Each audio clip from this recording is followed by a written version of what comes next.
kalau saya lah, saya memandang macam saya pandai enteng je benda ni. Mungkinlah saya dulu pernah ada fikir macam tu. Allah bagi pengajaran kat saya, kau tak boleh pandang orang macam tu.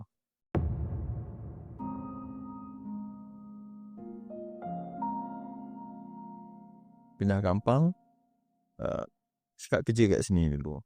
Ambil pengalaman, dia kata, ustaz tu bagi semangat balik lah. Dia kata, ambil pengalaman, belajar. Kalau kau nak meniaga makan, cakap, okay, belajar dengan orang dulu. So, berapa lama tak restoran tu? 3 ke 4 bulan juga lah. 3-4 bulan. So, duduk kat situ, belajar.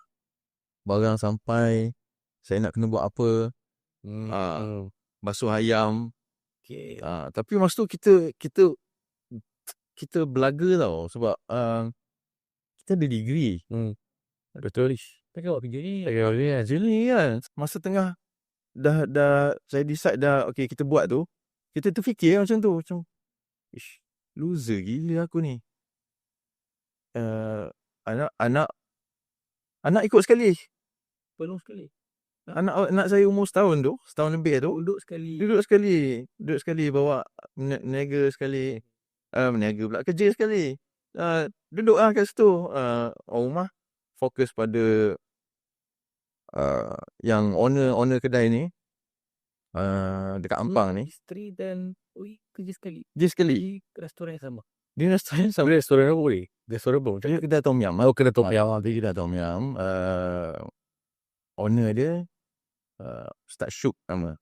Okay.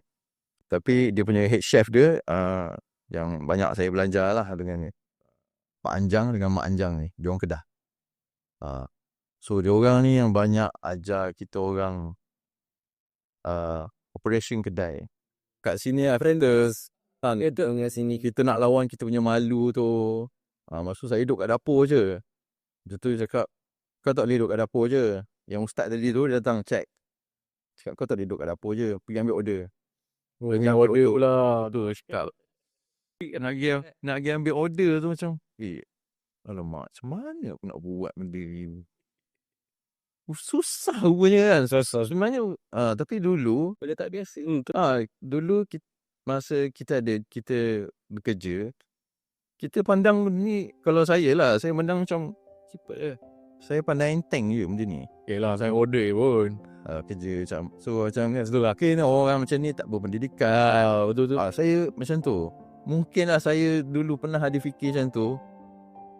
Allah bagi pengalaman pula itu. Pengajaran kat saya.